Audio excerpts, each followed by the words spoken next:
Hey everybody, welcome back to Gardening with the Landscape Connection. I'm Michelle and we are so glad that you joined us. We are in Northern Illinois, Zone 5, and we are here at the Landscape Connection, which is our family garden center, and we are here to do part 2 of our houseplant series. So today I'm going to talk about 2 more plants that I think you might like to try and grow. I think they're a little bit fussier, so I think they need a little bit more care, which is okay because sometimes we want that thing at home that we can fuss with. And I want to talk about first an arrow plant. So this is an arrow plant. Don't you love that? Isn't that gorgeous?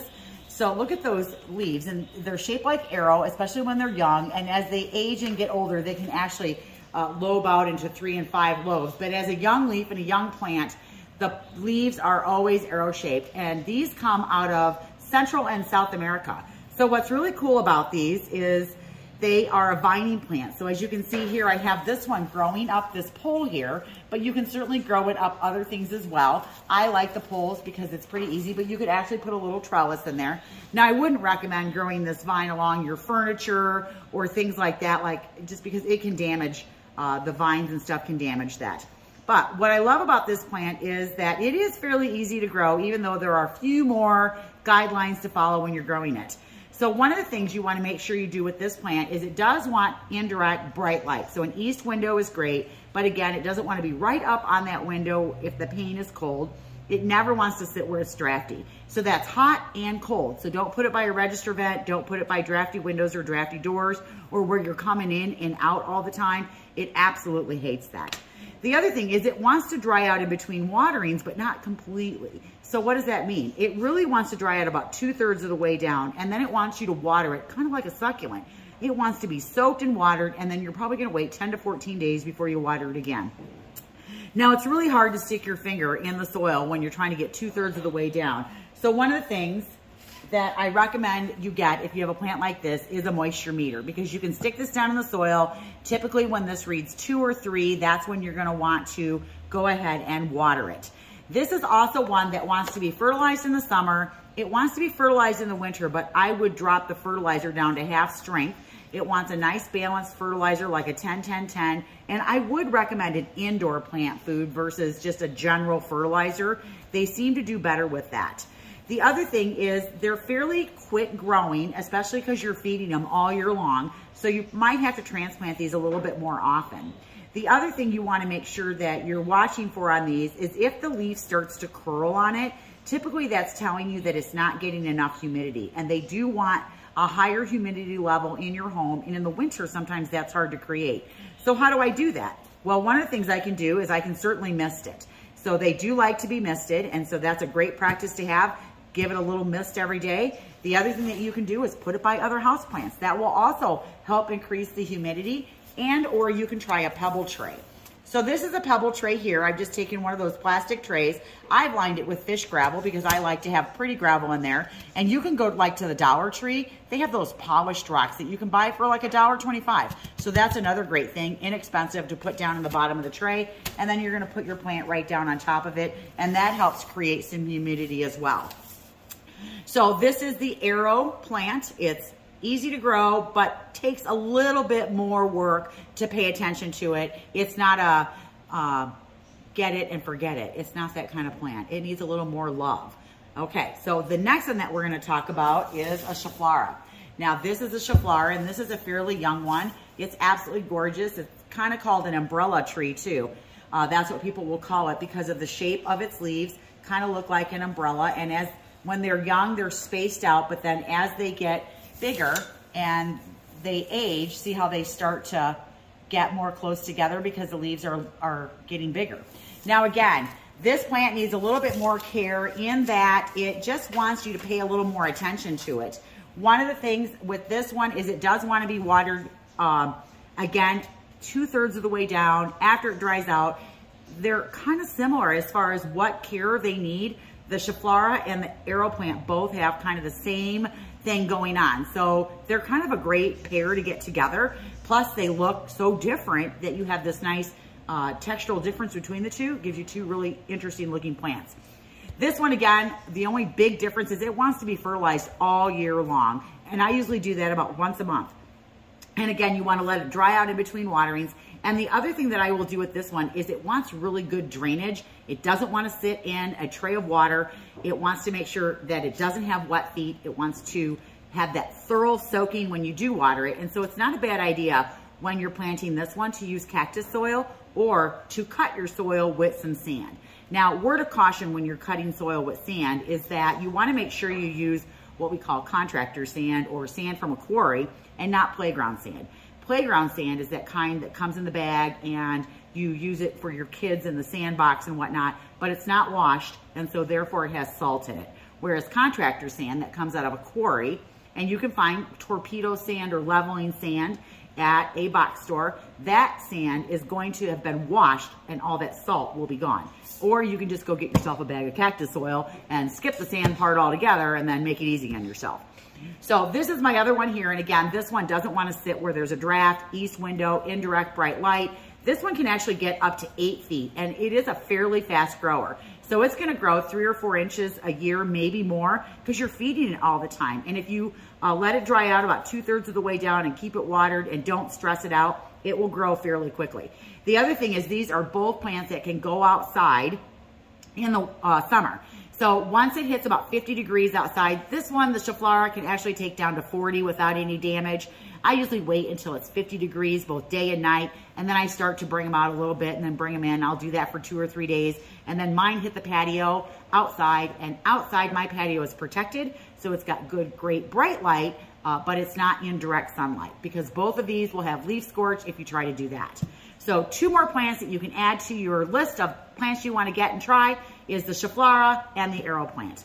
So with that, one of the things that we're going to talk about today, and I talked about this the other day, was kind of grooming your plants if you want to trim them up. So one of the things is, I know a lot of people will have the little pruning tools and whatnot.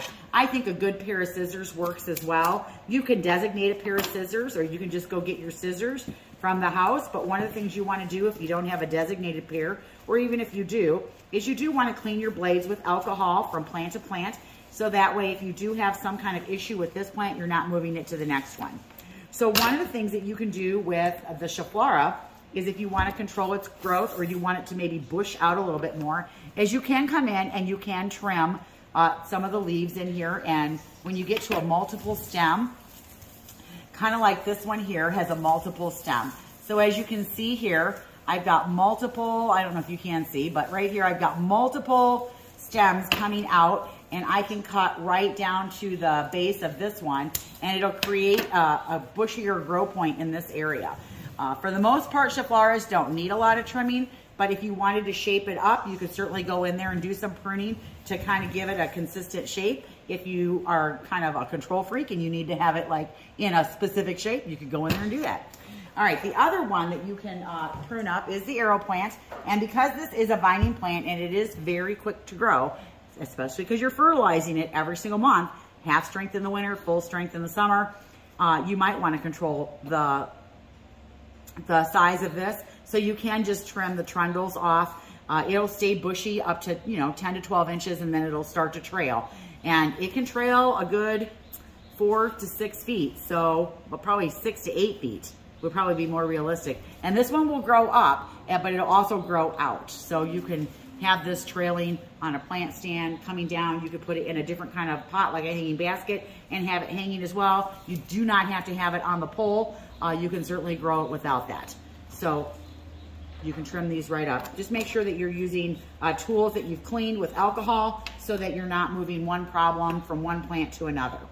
Okay, so the next thing we're gonna do is we're gonna talk about just troubleshooting some of the issues that we have with some of our plants. So some of the issues that we can have with our plants is we start to see yellow leaves. So yellow leaves can go one of 2 ways. It can easily be an underwatering, but more times than not, it's an overwatering. Typically, if you're getting yellow leaves and it's an underwater issue, they go from yellow to brown to crisp to falling off very quickly. When you have an overwatering issue, they are yellow and they kind of fall off yellow because they have enough moisture in them that they're just dropping off because there's too much and they don't have time to brown until they're actually already on the ground or on the table where you have them. So one of the things that I recommend, again, is if you're not sure, get a moisture meter, okay? Every plant has different plant needs. And the number one thing is drainage in your pots. If you don't have drainage, you're really gonna struggle because you will overlove that plant almost every single time because it doesn't have the opportunity for the water to drain out. Now, that's what we do. We either overlove it or we underlove it. So if you underlove plants, you really need to get ones that are more drought tolerant, that don't need as many waterings in between, like some of the plants that I talked about in my top 10 list. Those are great plants for somebody or for people that don't want to have to do as much watering. Now, these need a little bit more watering, so you want to make sure that you are taking care of that. So the other thing you want to make sure you're doing is that you're transplanting your pots or your plants up into bigger size pots when it's time for them to be transferred. So for example, I'm going to actually pull this pot up out of this pot. I can do it.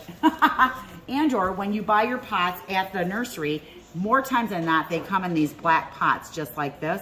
And this isn't necessarily the pot that you want to leave it in. Now, you can probably lift it up out of the pot and look at the root structure on it to see, is it root bound? Is it okay to be in this pot a little bit longer? So this one is looking pretty full of roots right here. They're starting to kind of grow over and then see how they're kind of going up and then back down. So look at all these roots right here. So I think this one is ready to be transplanted. And more times than not, when you buy the plant from the garden center or wherever it is you're buying it, more times than not, when you get it, it needs to be potted up when you get it. So you can do one of two things. You can pot it up into a bigger size plastic cheap pot that you have and then tuck it down inside of a plastic pot like a pot cover so that you have a decorative shell, but you don't necessarily have to, and you can use this shell over and over and over again. And not have to drill the holes in it. Or you can pot it up into another pot that's gonna be one size bigger than the pot that you're in. So I'm actually gonna go with this pot here. And what I'm going to do is I'm going to kind of move all of this out of my way. And I'm gonna bring over my potting tray. I'm gonna move my alcohol over here. Yeah, I wish it was alcohol. It's just rubbing alcohol. All right, so I'm gonna bring my potting tray over here. And what I've got in my potting tray here is my favorite potting soil. I have the Fertilome Ultimate Potting Mix. It's one of my favorite potting soils that I use. I use it indoors, outdoors, I really like it. And I've pre-moistened it. And I also added some Espoma Biotone Starter Fertilizer Granulars. And I like this product. I pretty much use it in anything that I'm creating new pots for. And so I've pre-moistened my dirt, and I did it so that the dirt will, just like we did in the other videos, I can make a ball, but I can't squeeze water out of it. So I want to have that soil pre-moistened. It makes it a lot easier to for the plant to take up water once you've got it transplanted. Now, one of the things that I'm going to do is I'm going to use a self-drainer. So it's got the tray already built in, and I'm looking for my little black tray. What did I do with it? Here it is. I'm actually gonna use this kind of as a mold because sometimes I think it's easier to put the pot that it was in there and then fill in around it. And then I can pack the soil in, and then I can just drop the plant down inside of there. Okay, so I'm just gonna keep filling this up. And remember, if you get the pot dirty, you can always clean it when you're done. It's not that big of a deal, I don't think. But because I'm inside, I am wearing gloves because I don't want dirty fingernails today. Some days I just don't care if I have dirty fingernails. Today, I kind of want to keep them clean. All right, so I'm just gonna keep filling this in. And I'm using the pot that it was in as my guide. And I'm just gonna pack this in around it because I don't want air pockets in there. And I'm gonna go about a ½ inch below the lip because I don't want, when I water it, I don't want it to run over the top. And that's one of the reasons why I pre-moistened it, so that it will draw up that water easier. Okay, so here we go. I'm just gonna pull this out. And as you can see that? I don't know if you can see that. See, I can put my hand in there and I've made like a little form. And now I'm gonna take my plant and I am gonna tease these roots just a little bit here, okay, at the bottom, so that they have a better shot of going. I'm not breaking a lot. I'm just teasing them up here so that they loosen up. And then I'm gonna drop this right down inside of there. And then I'm just gonna backfill a little bit of dirt around it. Just a little bitty bit. All right, make sure he's straight. And didn't put him in there crooked. All right, so now see how easy that was? This guy is now transplanted in his new pot, okay? And I'm gonna water him once, or fertilize him once a month, okay? So, other things that can go wrong. Again, leaf curling on tropical plants typically tells you that it wants more humidity. Now, one of the things that you can find with houseplants is you can have problems with aphids and mealybugs and scale, things like that. So a good product to use that's organic is a neem oil. You can spray your plants with this, use it as a preventative. It's a good idea when you do it to spray the top and the bottoms and totally get them all wet. I do it on the floor with newspaper. I'll spray them all down and then I'll put them back in their place. I typically will spray about once a month, and I kind of use it as a preventative so that I don't have issues. The other thing is a healthy plant isn't gonna attract as many diseases and bugs as an unhealthy plant. So you wanna make sure that you're taking care of your plants and following the guidelines that they need to be able to thrive and be helpful. Another thing you can do is, now there's so much controversy about, insecticides and whatnot, but Bonide does sell a good product if you get insects. This is a product that it's no mess, no fuss. You do want to wear gloves when you're using a chemical, but you can mix this into the soil. It's a systemic. So you're going to mix it into the soil, you're going to water it in, and then it's going to travel up the plant. And then that is what's going to eradicate your insects for you. And then it will also help kill any larvae that might be in the soil. So Bonide, this is the systemic houseplant insect control. So that works as well. I don't use that. I actually just use the neem oil. I haven't really had any problems, but for the most part, my plants are pretty healthy. So, all right, other things that you can do as far as your food. Okay, so there's a lot of different foods out on the market, and one of them is this tried and true Miracle Grow. Okay, so you're gonna mix this up based on what it tells you on the instructions. I wanna say it's 1 tablespoon per gallon, or maybe it's 2. I use this for my outdoor pots when I have my porch pots in the summertime. This is my go-to. I love this product. Fertilome also makes a product as well. This one here is a balanced all-purpose water-soluble plant food. It's a 20-20-20. So again, this is something that you're gonna mix in your watering can, and you're gonna put the water in, and mix it up, and then water your plants. Also, Espoma has a really nice, easy one. It's a liquid, and the cap is actually your measurer, and you're just going to pour the food into the cap and pour it into your watering can, mix it up, and then water all of your plants. If you're using half strength, then just, do half the amount. I pretty much feed all of my plants in the winter except for my succulents or anything in the succulent family. I very, very rarely fertilize those, but all of my other plants, I pretty much do half strength in the winter, and I'll do full strength in the summer. Almost all of the plants at my house come outside in the summer. They love it out there. I have practically killed some of them in the winter and then brought them back outside and kissed them and loved them and fed them, and then they were great. Because think about it, how many days can you go without eating? Well, your plants can't go forever without eating either. So you have to feed them, because even though I put starter fertilizer in this dirt, there's only so much in there. And the more you water it and the more your plant grows, the more it's going to use it, and then it's going to be gone. Now, another product that you can use certainly are these food spikes. Now, a lot of people will put these in. I sell a lot of these, but I think sometimes we put them in and we think it's a one and done. It's not. You have to put them in every single month. And based on the size of your pot, it's going to tell you on the back how many of these to put in. So this is a 6-inch diameter pot. So with a 6-inch diameter pot, I need to put 3 to 4 of these in the soil once a month. I like to have a little more control. I'm the control freak. I want a little more control over my plants, so I like to use the water-soluble fertilizers, and that's what I'll put in my plants. So other things to think about as far as pest control problems or problems that you can have. Again, usually if your plant is leggy or drooping and it's not kind of bushing out well, or it's getting real long runners and it's not growing and keeping up with that, typically that'll tell you that that's a watering issue as well, and it wants more water. I highly recommend the moisture meters. It's great. Now, I know they sell a lot of those water balls out there with the terracotta end on it.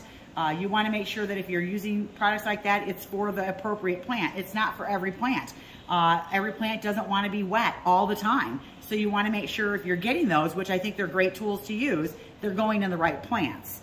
The other thing is, yesterday I had a aloe that I kind of showed you, and I'm going to go ahead and show you kind of how I take the pups off and transplant that up as well.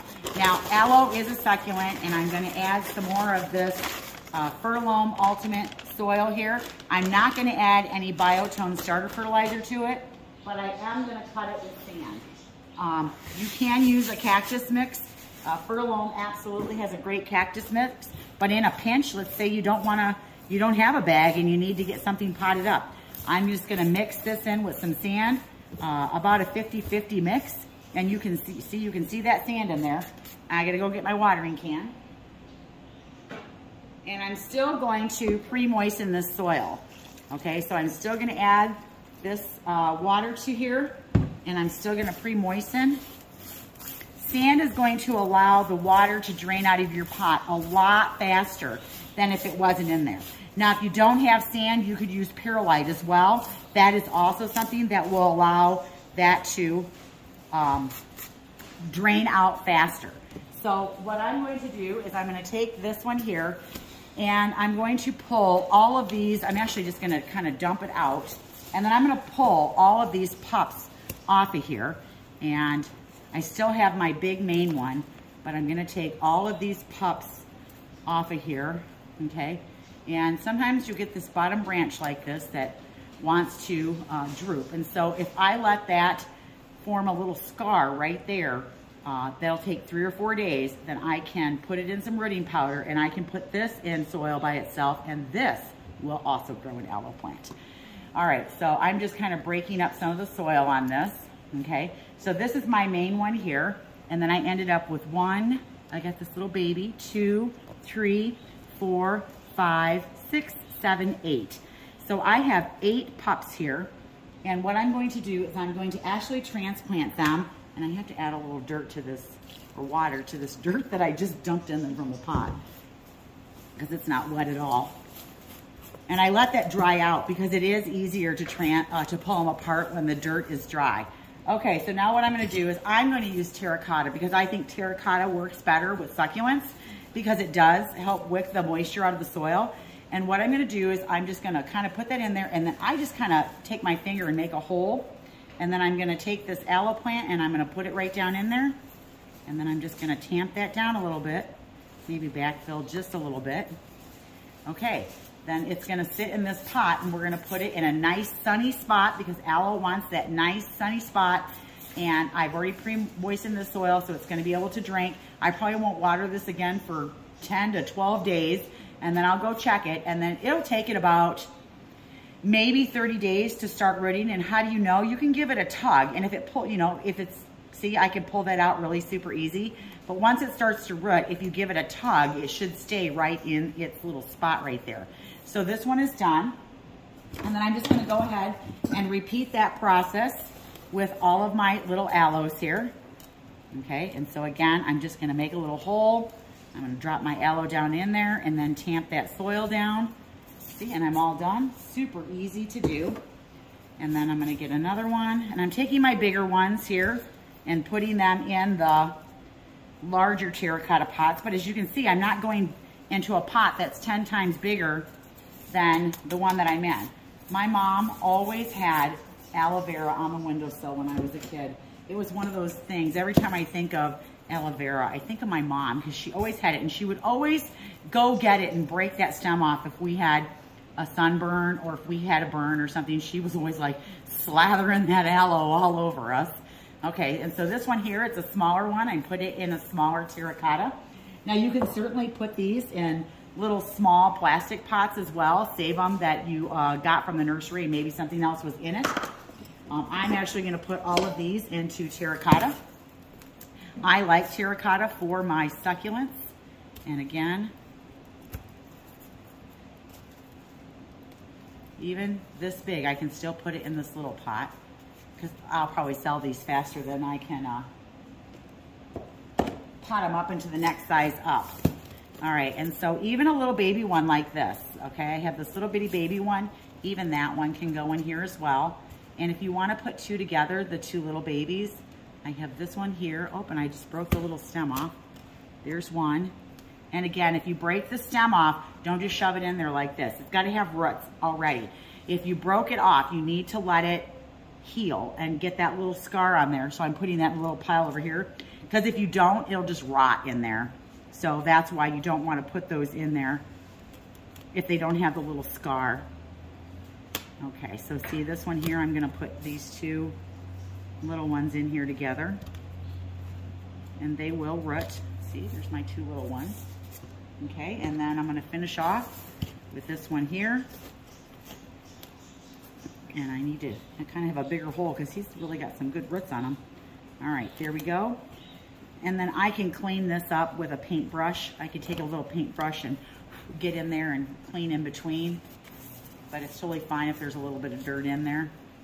Okay, and then I'll put these on a tray so that when I water them, when I do water them, they don't, all the water doesn't come off the bottom. All right, and then my last one here, I don't even know if I have the, oh, I'm gonna put it in this one here. I am gonna put this one in a plastic one.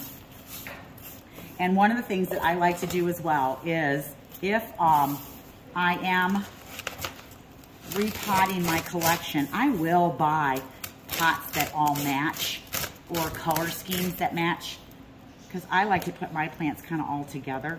And even when I drag them all outside, they still all go together. And even though I do have a couple, you know, pretty, here's another one that broke off. Even though I do have a couple at home that are really pretty pots, for the most part, I will stay with a neutral pot.